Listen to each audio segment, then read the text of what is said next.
এই সংসারে আমাদের জীবনের সবথেকে বড় দোষ কি আপনি জানেন? কেউ বলবেন লোভ, কেউ বলবেন লালসা, কেউ বলবেন অসত্য। দেখুন, দুঃখের মূল কারণ হলো পরিশ্রম না করা। কিছু মানুষ ভাবেন যে আমি জীবনে কোনো পরিশ্রম করব না, অথচ আমি সবকিছু প্রাপ্ত করতে চাই। আর এমন এক কারণের জন্যই দূতের মতো খেলা আমাদের জীবনে প্রবেশ করার সুযোগ পায়। দূত, এই দূত আসলে কি? দূত অর্থাৎ কোনো পরিশ্রম ছাড়াই অন্য কেউ পরিশ্রম করে যা অর্জন করেছেন, যে সুখ সুবিধা অর্জন করেছেন, তা নিজের জন্য শুধুমাত্র একটা খেলার মাধ্যমে নিজের করে নেওয়ার ইচ্ছে। আর এই ইচ্ছে অত্যন্ত বিনাশকারী হতে পারে। এই ইচ্ছে যদি আপনার বিবেক, আপনার মন, আপনার চেতনা, আপনার ভাবনা প্রবাহিত করে ফেলে, তারপরে আপনি চেষ্টা করতে শুরু করে দেবেন, আর সেইখান থেকেই আপনার পতন শুরু হবে। এই চেষ্টা করবেন যে অন্য কারোর জীবনের সমস্ত ধন, তার সমস্ত জীবন সম্পূর্ণভাবে নিজের করে নেওয়ার। কারণ প্রথমে আশা জাগ্রত হয়, আর এই আশা হতাশায় পরিণত হতে সময় লাগে না। এই হতাশা কুণ্ঠায় পরিণত হতে সময় লাগে না, কুণ্ঠা লোভে পরিণত হতে সময় লাগে না, আর এই লোভ প্রতিশোধ স্পৃহাতে পরিণত হতে সময় লাগে না। আর যখন এই সব কিছু হয়, আপনি দুষ্ট হয়ে যান। আর সবাই জানেন যে প্রত্যেক দুষ্ট ব্যক্তির পতন হলো অবশ্যম্ভাবী। তাই নিজেকে দূতের থেকে দূরে রাখুন আর পরিশ্রমকে নিজের কাছে টেনে নিন। জীবনে আপনার যা যা স্বপ্ন রয়েছে, যা আপনি করতে চান, শুধুই পরিশ্রম দ্বারা অর্জন করুন। তাহলে তাই করুন, আর আমার সাথে ভালোবেসে বলুন, রাধা রাধা। জীবনে কিছু শেখা অত্যন্ত গুরুত্বপূর্ণ। এবার কি কি শিখতে হবে, সেই সব শেখানোর জন্য অনেক শিক্ষক রয়েছেন। কিন্তু কি শিখবেন না আর কি করবেন না, এটা আমাদের নিজের অভিজ্ঞতা দিয়ে শিখতে হয়। কিন্তু তার মানে এটা নয় যে যদি আপনাকে শিখতে হয় যে আগুনের তাপ কতটা, আপনাকে আগুনের মধ্যে হাত দিতে হবে। না, অন্য কারোর অভিজ্ঞতা দ্বারাও শিখতে পারেন। প্রশ্ন শুধুমাত্র একটাই যে আপনি কি শিখতে চান নাকি চান না। যদি আপনি এটাই ভাবেন যে আমি শুধুই নিজের অভিজ্ঞতা দ্বারাই শিখতে চাই, তাহলে জীবনকাল ছোট মনে হবে, অনেক কিছুই শিখতে পারবেন না। তাই নিজের সাথে সাথে বড়দের অভিজ্ঞতা দ্বারাও শেখা শুরু করে দিন। এই সংসারের অভিজ্ঞতা দ্বারা শিখতে শুরু করে দিন। আর এটা নিশ্চিত রূপে শেখা আবশ্যক যে কখন কি করবেন না, কোথায় থামতে হবে আর কোথায় থামবেন না। তাহলে আসুন আর আমার সাথে ভালোবেসে বলুন, রাধা রাধা। সত্য, এই সত্য আসলে কি?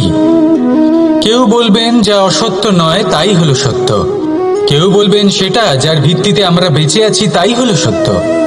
কিন্তু সত্য আসলে কি? তার থেকেও বেশি গুরুত্বপূর্ণ হলো এটা বুঝতে পারা যে সত্যের ব্যবহার কিভাবে করা উচিত।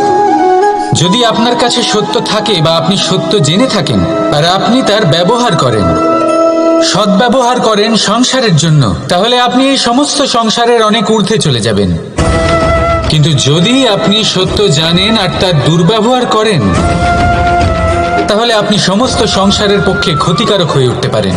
তাই মনে রাখবেন, সত্য যতটাই কোমল, অর্ধ সত্য হলো ততটাই কঠোর। এই অর্ধ সত্য সমস্ত সংসারের বিনাশ ঘটাতে পারে। সেই জন্য জীবনে সত্যের বিষয়ে সম্পূর্ণ সত্য জানতে শিখুন। এ হলো অত্যন্ত গুরুত্বপূর্ণ। এই সত্য তার নিজস্ব দাবি হলো আপনি সাবধানে থাকুন। তাহলে আসুন আর আমার সাথে ভালোবেসে বলুন, রাধা রাধা। জীবনে এমন কিছু কাজ রয়েছে যা আপনাকে একাই করতে হয়, আর এমন কিছু কাজ রয়েছে যা আপনাকে একসাথে মিলে করতে হয়, একজোট হয়ে, সঙ্গবদ্ধ হয়ে। এবার সঙ্গবদ্ধ বলতে কি বোঝাতে চাইছি? আমি তাদের কথা বলছি না যারা বাস্তবিকভাবে একে অপরের সাথে কাজ করেন। আমি তাদের কথা বলছি যারা একে অপরের থেকে দূরে থেকেও একে অপরকে বিশ্বাস করেন। আমি আগেও বলেছিলাম, সমস্ত বিশ্বের আশা বিশ্বাসেই বসবাস করে, তাই না? তাই যেখানে সমস্ত বিশ্ব আছে, সমস্ত সংসার আছে, সেইখানেই বিশ্বাস রয়েছে। তাই আপনার আশেপাশে এমন দল সঙ্গবদ্ধ করুন যাদের আপনার উপর বিশ্বাস আছে আর যাদেরকে আপনি বিশ্বাস করতে পারেন। তাহলে আসুন আর আমার সাথে ভালোবেসে বলুন, রাধা রাধা। কর্ম, ধর্ম আর কর্তব্য, এই তিনটি একে অপরের সাথে জড়িত। আর অনেক সময় এই তিনটি পালন করতে করতে আমাদের সেই ব্যক্তির সামনে গিয়ে দাঁড়াতে হয়, তার বিরুদ্ধেই যেতে হয় যাকে আমরা সব থেকে বেশি ভালোবাসি। কিন্তু সেইখানে এই যুদ্ধ কোনো ব্যক্তিগত যুদ্ধ থাকে না, এ হলো কর্ম, ধর্ম আর কর্তব্যের যুদ্ধ। এটা সরল নয়, অত্যন্ত কঠিন হয় তার সম্মুখীন হওয়া যাকে আমরা সব থেকে বেশি সম্মান করি। কিন্তু আমাদের তো আমাদের ধর্মের পথে চলতেই হবে, কারণ আমরা কর্মবদ্ধ, কর্তব্যবদ্ধ, আর এটাই করা উচিত। শুধু এটুকু মনে রাখবেন, যদি আপনার উদ্দেশ্য শুভ হয়, আপনার ভাবনা শুভ হয়, আপনি যদি কর্ম, ধর্ম আর কর্তব্যের পথে অগ্রসর হন, তাহলে এই প্রক্রিয়াতে যদি আপনাকে আপনার আরাধ্যেরও সামনে দাঁড়াতে হয়, তাহলেও আপনার কোনো ক্ষতি হবে না। তাহলে আসুন আর আমার সাথে ভালোবেসে বলুন, রাধা রাধা। আমরা যে মানুষকে চাই, যাকে আমরা ভালোবাসি, তাকে একটা উপহার অবশ্যই দিতে চাই। এমন এক উপহার যা ওনার ভালো লাগবে, যা শ্রেষ্ঠ হবে, অতি প্রিয় হবে, বহুমূল্য হবে, বা বলতে পারেন মূল্যবান হবে। তাই আমরা কি করি? আমরা বাজারে যাই, তার জন্য স্বর্ণ, আভূষণ, হিরে, মুক্ত এইসব নিয়ে আসি। কিন্তু এটাই কি সর্বশ্রেষ্ঠ উপহার? কখনোই নয়।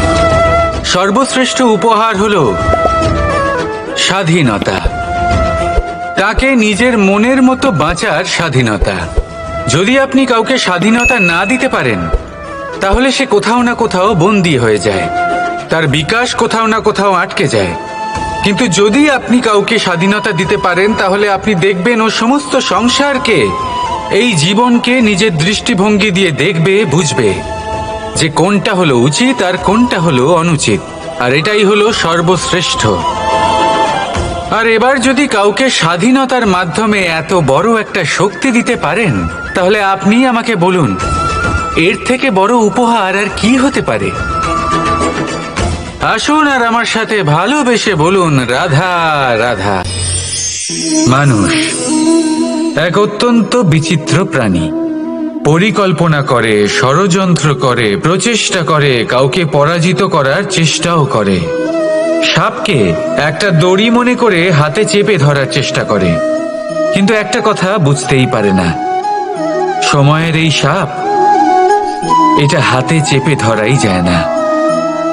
আর আপনি যা করবেন তা আবার ফিরে আসবে আপনারই সামনে।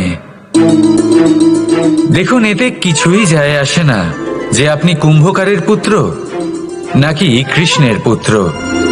যদি আপনি অনুচিত কর্ম করেন, তাহলে আপনার সাথেও অনুচিতই হবে।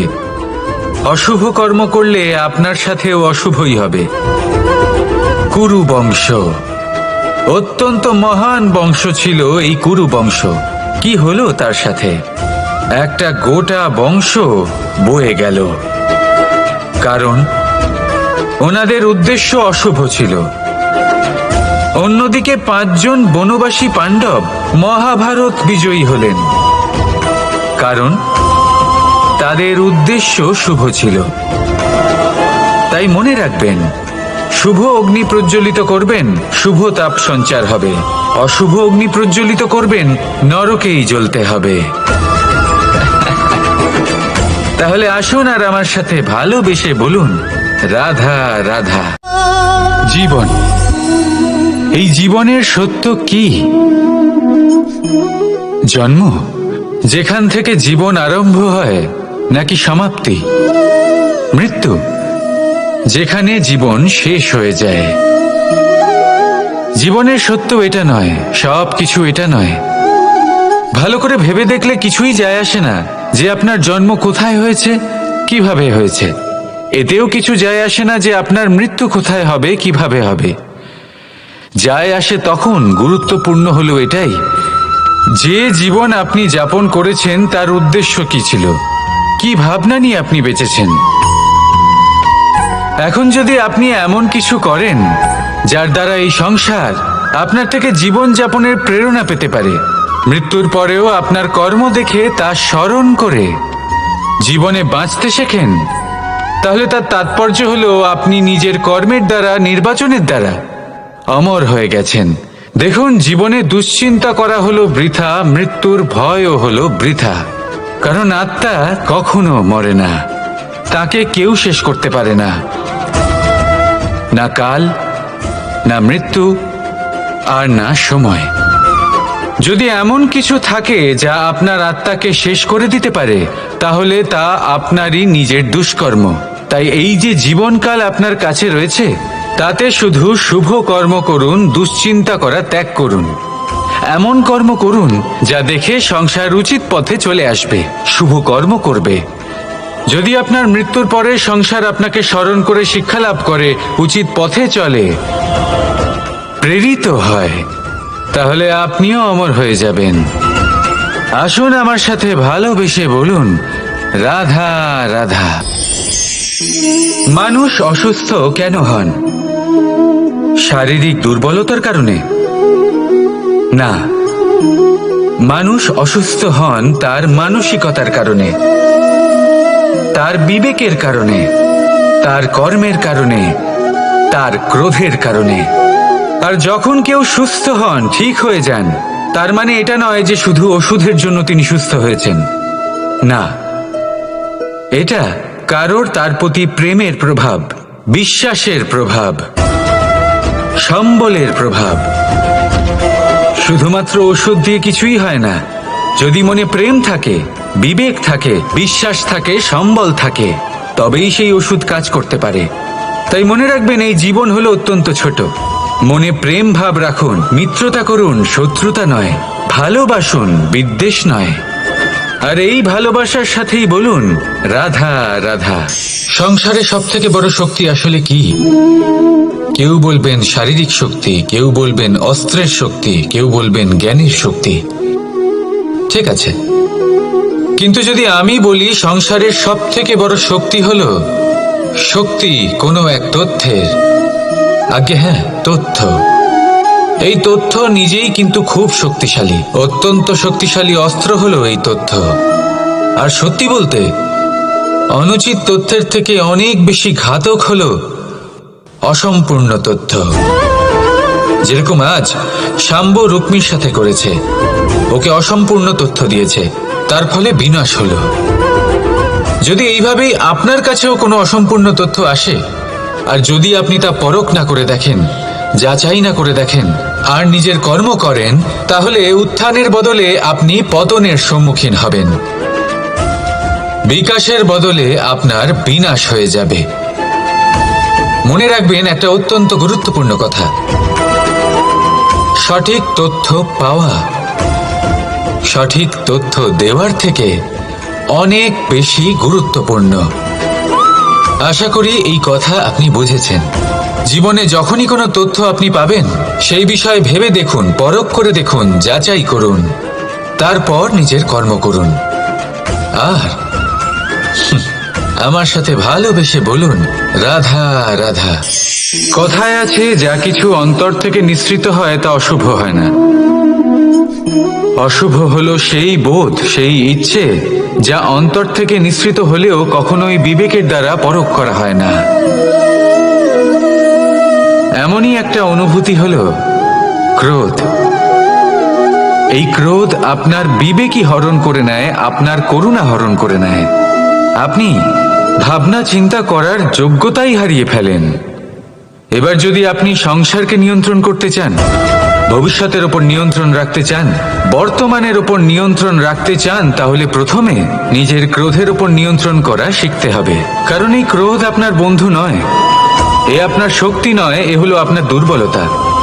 আর এটা শত্রুর শক্তি বাড়িয়ে তোলে, আর শেষ পর্যন্ত ক্ষতি আপনারই হয়। তাই এই ক্রোধকে নিজের নিয়ন্ত্রণে রাখুন। অশুভ মন্তব্য আপনা থেকেই অসফল হয়ে যাবে। আসুন আমার সাথে ভালোবেসে বলুন, রাধা রাধা। সাথী। সাথী এই শব্দটির ব্যাখ্যা কে কিভাবে করে? মিত্র, সখা, বন্ধু। কিন্তু অর্থ একটাই, তিনি যিনি আপনার সঙ্গী হন আর তিনি যার সাথী আপনি হন। এবার সব থেকে বড় প্রশ্ন হলো এটাই যে তিনি কে হতে পারেন যাকে আপনি আপনার সাথী বলে মেনে নিতে পারেন, নিজের সখা, নিজের মিত্র, নিজের বন্ধু মেনে নিতে পারেন। আপনার সাথী হলেন তিনি যিনি দুঃখের সময় আপনার পাশে থাকবেন, আপনার হাত ধরে থাকবেন। আপনার সাথী হলেন তিনি যার হাত আপনি নিজের সুখের দিনে ধরে থাকবেন। সেই সাথীরই হাত ধরুন যিনি দুঃখে সবসময় আপনাকে সাহায্য করার জন্য তৎপর হয়ে থাকেন, আপনার পাশে থাকেন, আর যাকে সুখের দিনে আপনি আপনার সাথে রাখতে পারেন। আর যখন আপনার সাথে আপনার এই সাথী থাকবে তখন আপনি এটা বুঝবেন যে যখন জীবনে দুঃখ আসে তখন এই দুঃখ কমে যায়, সবার মধ্যে ভাগ হয়ে যায়। আর যদি তখন সুখ আসে তাহলে সেটা সবার উপস্থিতিতে আরো বেড়ে যায়। এটাই হলো প্রেম, এটাই হলো ভালোবাসা, এটাই হলো সঙ্গ। যেমন সম্পর্ক আমার আর রাধার মাঝে। তাহলে আসুন আর আমার সাথে ভালোবেসে বলুন, রাধা রাধা।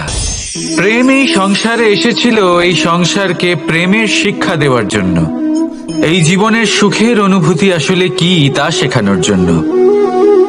কিন্তু যদি সত্যি কথা বলি তো আমি নিজেই প্রতিদিন প্রেমের নতুন নতুন স্বরূপ দেখতে পাই, প্রেমের একটা নতুন অনুভূতি প্রত্যেক নতুন দিনে। আর তার কারণ হলো এই প্রেম অনন্ত, এ হলো দৈব। প্রেম হলো এই সংসারের সব থেকে বড় ঢাল এবং সব থেকে বড় অস্ত্র।